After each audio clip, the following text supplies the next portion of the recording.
যেখানেই যাই এই রান্না আর আমার পেছন ছাড়ে না। আমিও রান্নাকে খুব ভালোবাসি আর রান্নাও বোধ হয় আমাকে খুব ভালোবেসে ফেলেছে, তাই ও আর আমার পেছন ছাড়বে না, আমাকে রান্না করতেই হবে আমি যেখানেই যাই।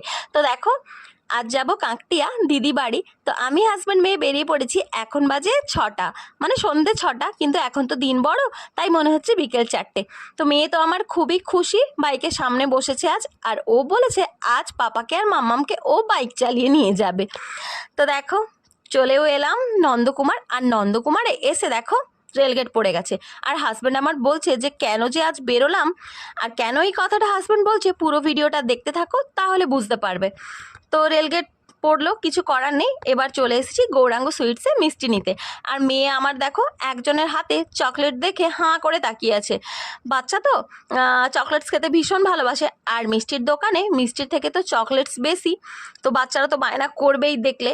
তো মেয়ের আমার চকলেট খেয়ে খেয়ে দাঁতে পোকা লেগে গেছে, তাও ওকে দিতেই হবে, কিছু করার নেই, খুবই জেদ। তো বেশি দিনই ওকে দুটোই দিলাম। তো চকলেটস মিষ্টি নেওয়া হলো, এইবার একটু আম নেবো, নিয়ে দিদি বাড়ি যাব। তো এখন তো আমের সিজন, আমরা যেখানেই যাই আমরা আম নিয়ে যাই। তো দেখো হাজব্যান্ড কেন বলেছিল বলো তো, আবার দেখো তালপুকুরে রেলগেট পড়ে গেল।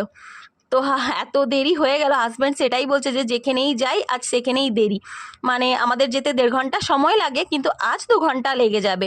আর আমি দেখো এই যে হাওয়া খেতে খেতে যাচ্ছি, আমার তো বাইকে চড়তে ভীষণ ভালো লাগে, আর বেশিরভাগটা বাইকেই যাই, এই গরমে বাইকেই ভালো লাগে। দেখো চলে এসেছি তমলুক প্রিয় গোপাল বিষয়।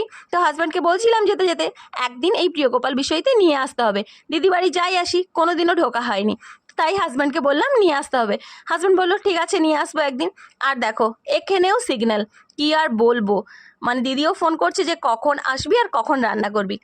দেখো কেন বলেছিলাম বলো তো রান্না আমার পেছন ছাড়বে না, দিদি আমাকে ফোন করে বলেছিল যে তোকেই এসে চিকেনটা বানাতে হবে।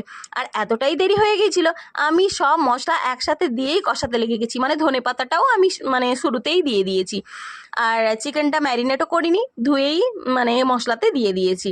তো কি আর করব, এতটাই দেরি হয়ে গেছে, বাচ্চারা আছে ওরা খাবে, দিদি ছেলে আমার মেয়ে, তো 9টা বেজে গেছে এখন।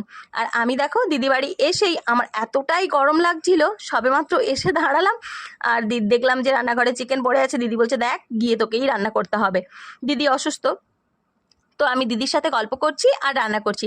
দিদির ফ্রিজে কোল্ড ড্রিঙ্কস ছিল না, দেখলাম তো ওর ফ্রিজে দই ছিল, ঠান্ডা দই খেতে খেতেই দিদির সাথে গল্প করতে করতে আমি রান্না করছি। দিদি ক্যামেরার সামনে একদমই আসতে চায় না, তাই বলছে আমাকে একদম নিবি না ক্যামেরাতে, তুই ভিডিও কর আমি পাশে আছি। তো দিদির সাথে গল্প করতে করতে দই খেতে খেতে আমি রান্নাটা করছি। তো দিদি বাড়ি এলে খুবই মজা হয়, তোমাদের পরে ভিডিওগুলো আরও দেখাবো। তো চলো টাটা, সবাই ভালো থেকো, সুস্থ থেকো, শুভরাত্রি।